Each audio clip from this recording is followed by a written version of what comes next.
તો આજના વિડીયોની અંદર આપણે સમજશું કે ભાઈ મેનિફેસ્ટેશન. તો ફર્સ્ટ ઓફ ઓલ તો મેનિફેસ્ટેશન કહેવાય કોને? તો મેનિફેસ્ટેશન એટલે કે ભાઈ તમે કોઈ પણ વસ્તુ વિચારો છો, એની વિશે કામ કરવાનું ચાલુ કરો છો, એની વિશે લખવાનું ચાલુ કરો છો અને એ એક પર્ટિક્યુલર ટાઈમની અંદર તમને મળી જાય છે. એક્ઝામ્પલ તરીકે ભાઈ તમે વિચાર્યું કે ભાઈ મારે આ મંથની અંદર કે ભાઈ 6 મહિના પછી મારે ગાડી લેવી છે અને તમે એના વિશે લખવાનું ચાલુ કર્યું, એના વિશે વિચારવાનું ચાલુ કર્યું અને એક્ઝેક્ટ 6 મહિના પછી તમને એ ગાડી મળી ગઈ. તો આપણે એમ સમજશું કે ભાઈ તમારું જે એની પાછળનું જે તમારું મેનિફેસ્ટેશન હતું કે ભાઈ તમે જે વિચારેલું હતું એ મદદરૂપ થયું, કે ભાઈ તમારી મદદ કરી ગઈ. ઓકે ને? તો આ કોઈ એવી મોટી અઘરી વસ્તુ નથી. ઘણા બધા લોકોને ખબર નથી હોતી કે ભાઈ મેનિફેસ્ટેશન કેવી રીતના કામ કરે છે અને એ કરવું કેવી રીતના. તો આજના વિડીયોની અંદર આપણે એ જ સમજશું કે ભાઈ મેનિફેસ્ટેશન કેવી રીતના કરવું અને તમને કેવી રીતના મદદરૂપ થશે અને એની પાછળનું રહસ્ય શું છે. તો ફર્સ્ટ ઓફ ઓલ તો આપણું પહેલું સ્ટેપ એ રહેશે કે ભાઈ ગોલ. હવે 100માંથી 83% લોકોને એ ખબર નથી હોતી કે ભાઈ એના ગોલ શું છે અને લાઈફની અંદર કરવાનું શું છે. રહ્યા બાકીના 14% લોકોને પોતાના ગોલ ખબર હોય છે પણ એને લખેલા નથી હોતા.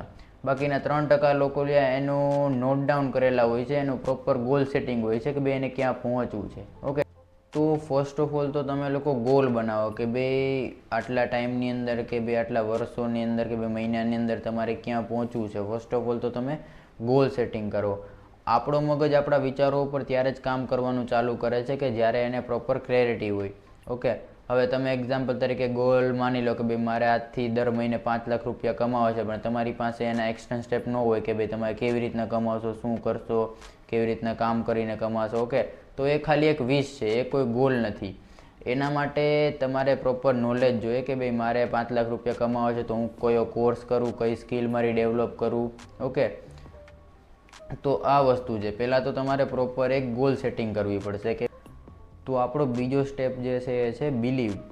તો તમે જે કંઈ બી તમારા ગોલ બનાવેલા હોય, જે કંઈ બી તમે ડાયરીમાં લખેલું હોય, એ તમારે રોજ રાત્રે સૂતી વખતે યાદ કરવાનું છે, રોજ રાતે સૂતી વખતે જીવવાનું છે. માની લો કે ભાઈ તમે એક્ઝામ્પલ તરીકે લખેલું હોય કે ભાઈ મારે ઘર બનાવવાનું છે, મારે 4 વ્હીલ લેવાની છે, ગાડી લેવાની છે.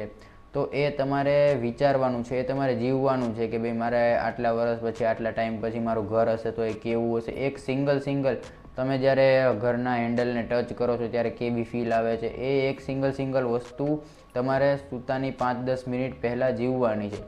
માઇકલ જોર્ડનનો એક બહુ ફેમસ લાઇન છે કે ભાઈ લાઈફની અંદર ગમે વસ્તુ 2 વખત બને છે. એક તો પહેલી વખત આ મગજની અંદર બને છે અને બીજી વખત રિયાલિટીની અંદર બને છે. તો તમારે જો રિયાલિટીની અંદર એ વસ્તુ બનાવવી છે ને તો પહેલાં તમારે મગજની અંદર બનાવવી પડશે. ઓકે, હવે ઘણા બધા લોકોને એ ખબર નથી પડતી. એ લોકોને જે નથી વસ્તુ જોતી ને એના વિશે વારંવાર વિચાર્યા કરે છે.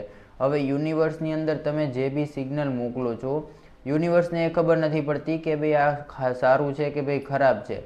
હવે તમે એક્ઝામ્પલ તરીકે તમારે ઓફિસે જવાનું લેટ થતું હોય અને તમે વારંવાર એટલી એ ફ્રિકવન્સી સાથે વિચારો કે ભાઈ મારે લેટ ન થઈ જાય સારું, લેટ ન થઈ જાય સારું, એટલે એ તમારું મેનિફેસ્ટ કરેલું સીધું ડાયરેક્ટ સાચું થઈ જાય છે. એને એ ખબર નથી પડતી બ્રહ્માંડને કે ભાઈ આ સાચું છે, ખોટું છે. એને બસ એ ખબર પડે છે, તમે એક્ઝામ્પલ તરીકે વિચારો કે ભાઈ મારે લેટ ન થાય તો સારું, તો બ્રહ્માંડને ટૂંકમાં એમ લાગે છે કે ભાઈ આ લેટ થઈ જાય. તમે એ વિચારો કે ભાઈ મારે આજનો દિવસ મારા માટે ખૂબ જ સારો છે. એટલે એ વસ્તુ રિયાલિટીની અંદર પોસિબલ બની જાય છે. આ કોઈ અઘરી વસ્તુ નથી.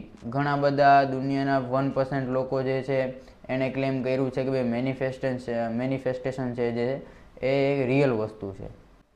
ઓકે, તો આજના વિડીયોમાં આટલું જ. વિડીયો સારો લાગ્યો હોય તો લાઈક અને સબસ્ક્રાઈબ કરી દેજો. ઓકે.